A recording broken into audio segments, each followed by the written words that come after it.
¿Tuviste? Toda ella, bellísima. Estamos en lo mismo porque tú también tienes pelo largo. Así es, variando un chin. Mira, tenemos a Elba contactada ya. Sí, ella está conectada, okay. claro. Elba querida. Miren, Elba y Elba e Indiana comparten el manejo de recursos humanos. Okay. Elba como empleada privada en la gerencia de recursos humanos e Indiana al frente de Agrupa, esta empresa que es de gestión de recursos humanos. Ya institucional. Y con Elba nosotros habíamos tocado este tema hace muchos años. Yeah. Tantos años como que nuestro productor todavía era Carlos Luciano. Conmigo también. Yo estuve 2 veces en esa oportunidad. El tema vuelve sobre el tapete nuevamente y nos parece que es un tema de mucho interés porque deja muchas preguntas y muchas especulaciones. En la medida de lo posible trataremos de llevar la mayor claridad que esté al alcance. Ustedes, si tienen la necesidad de hacer preguntas, siéntanse libres de hacer las preguntas porque entre las otras cosas que se han dicho se van a perder muchos empleos, yo tendría que pasar parte, yo tendría que formalizarme y convertirme y constituirme en una empresa cuando lo que yo soy es una familia, que si el servicio doméstico es un lujo, que no es una necesidad.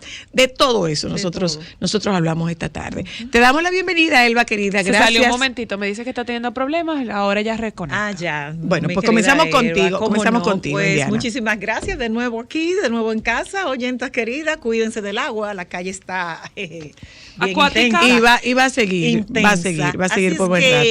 Vamos como a abrir otro frente, este frente que se quedó abierto desde antes de la Semana Santa y que generó tanto prurito y tanta inquietud. Yo quisiera hacer como una breve cronología. Por favor. Porque el tema no es justamente de hace una semana y media. No. O sea, es un tema que legalmente se viene trabajando y discutiendo desde mucho antes.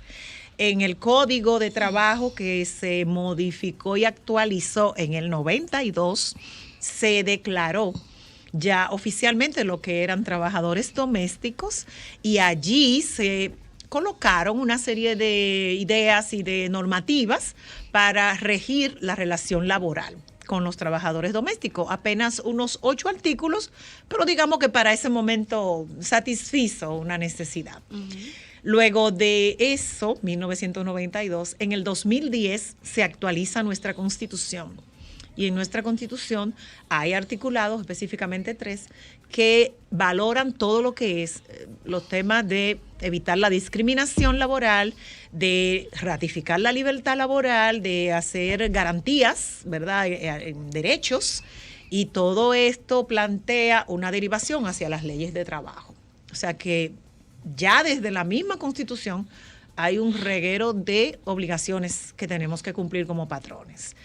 Un poco más adelante, en el año 2011, específicamente en agosto, la Organización Internacional del Trabajo publica, a razón de sus 100 rondas de negociaciones y trabajos, publica el convenio 189. Nosotros tuvimos la oportunidad de leer el convenio. Sí, el convenio leer una parte del convenio. Sí, ya se integró Elba, perfecto, Elba querida. Que en ese tiempo era el ministro de Trabajo, en el 2011. Era el doctor Alburquerque.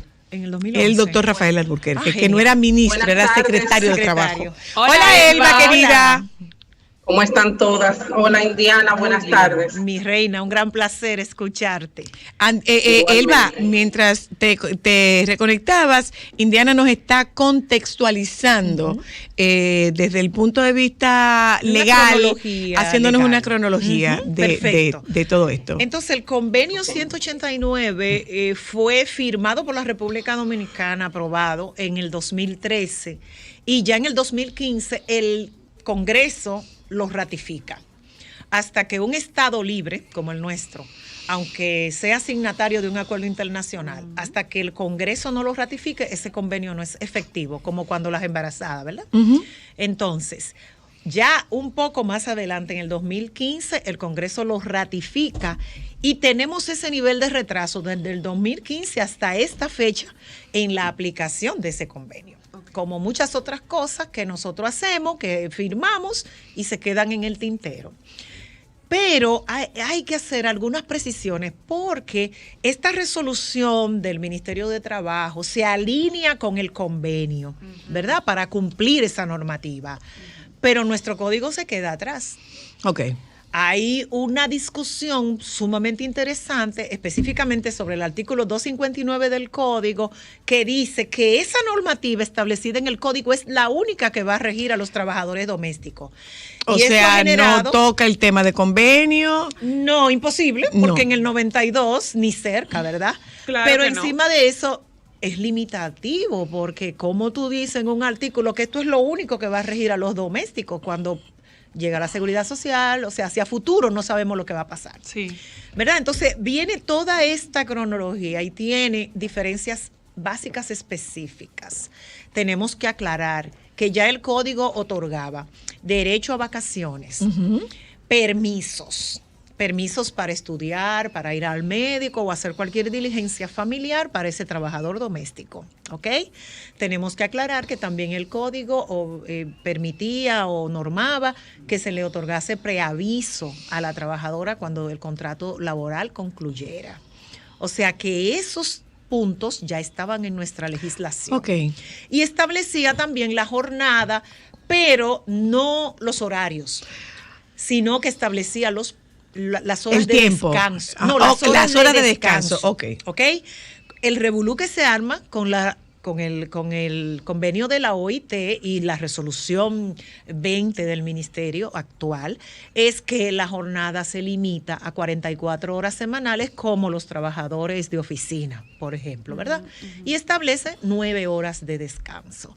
Entonces, esto ha generado controversia, no solamente por el tema de la jornada, sino por el tema de la inclusión en la seguridad social de estas trabajadoras y de que la verdad no vemos con cuál mecanismos, cómo tú vas a poder desde una casa que no es un ente productivo, poder incluirla en la seguridad social. Eso van a tener que definirlo, cómo va a pasar, cuándo. Sobre todo por pero aquí yo espera. tengo un listado de preguntas. Perdóname, Cristal. Antes de eso, ¿cómo se introduce un trabajador en la seguridad social? Tiene que ser. Elba, y me puedes ayudar con eso, Elba. Sí. ¿Qué pasos tú tienes que dar para incluir a un trabajador en la seguridad social? ¿Qué requisitos tienes tú para poder incluir a un trabajador en la seguridad social? Lo primero es que una empresa tiene un RNC y tiene un registro en la seguridad social. Y a través de ese RNC incluye sus empleados que tienen su nómina. Yo no veo, como dice Indiana, como una familia que no es una empresa va a incluir al servicio doméstico. Si no tienes es bueno aclarar que estamos completamente de acuerdo con ese derecho a la seguridad social, pero sería si buscan un mecanismo que cada familia pueda incluirla en su núcleo familiar. ¿Me explico? Sí, por favor. En una familia que solamente trabajen las dos cabezas de la casa, vamos a decir. Ya pagamos dos pagos por la seguridad social. Este sería un tercero. Es un poco difícil. Entonces, lo que vemos es que siempre la clase media somos las que vamos cargando pesado, porque las personas de clase alta es sabido que incluyen el servicio en sus empresas. En sus empresas, claro. Y ahí no hay problema. La clase baja no lo utiliza. La clase media baja en adelante es lo que lo necesitamos. Somos los empleadores. Pero ya pagamos la seguridad social doble en caso de que solo trabajen los dos cabezas de casa. Esto conllevaría un tercer gasto o pago de la seguridad social. Además que, como Indiana decía, una familia no es una empresa que hace una actividad comercial que le genera un beneficio para hacer una reserva para ese tipo de pagos. Sobre todo, y ahí va mi pregunta, porque tengo una amiga que me hacía el comentario de lo siguiente, me decía, ¿cómo voy a calcular y a descontarle el impuesto, su seguro, todo lo que lleva? Le voy a descontar las comidas, ella tiene que llevar las comidas, porque si la voy a tratar como un empleado y voy a tener que reportarla como un empleado, ella va a tener que proveerse sus comidas, le voy a cobrar el uso del internet y de la electricidad. Va a tener que proveerse el pasaje. En el caso, por ejemplo, se le descontarían las tardanzas. Si se va antes de hora, se lo descuento. No va a poder acostarse porque como empleada solamente tiene una hora de almuerzo, o sea que no va a poder descansar. Todas esas preguntas, ellas las hacen dentro del marco de si la tengo que tratar como me tratan a mí, trabajando para una empresa, ¿qué va a pasar? Es complejo. Y otra exigencia es, el contrario al código de trabajo, el contrato por escrito. Cuando en nuestro código el contrato verbal es válido para una empresa, entonces para una familia no. Claro. Sí. Exacto, el contrato está definido. Lo que significa que tiene que incurrir en un... O sea, tiene que incurrir en otro gasto. Yo tendría que, o sea, los hogares tendrían que tener un abogado. No. Para hacer ese contrato. No, nosotros tendríamos que tener una plataforma para un registro de horarios. Y un mecanismo. Un registro de horarios, porque ¿quién puede fiscalizar que efectivamente quienes tienen una persona del servicio doméstico en casa que duerma en la casa, cómo yo puedo establecer que efectivamente esas son las horas que trabaja, tiene 9 horas de descanso? Exacto. ¿Cómo puedo establecer que efectivamente no está descansando? ¿Cómo se puede establecer? ¿Cuál es el mecanismo? ¿Cuál es el mecanismo? O que trabajó 8 horas. Porque de repente tú trabajas por objetivo, tú limpias la casa y ya tú recesas, tú puedes durar 2 horas limpiando la casa. Entonces es un poco cómo conseguir eso, que conste. Yo tengo una persona que trabaja conmigo en mi casa que tiene sus vacaciones, que tiene su tiempo de descanso, que tiene su salario, pero, o sea, no es un trabajo de explotación en mi caso. Y creo que igualmente en un buen número de hogares dominicanos no hay un trabajo de explotación. Por eso quiero retomar las preguntas de la amiga de Ámbar. Esa joven expresa una preocupación muy válida. Voy un momento a publicidad. Cuestionamientos hay cualquier cantidad. Entonces, vamos a abrir ese teléfono para tratar de dar respuesta a estas interrogantes. Ya volvemos.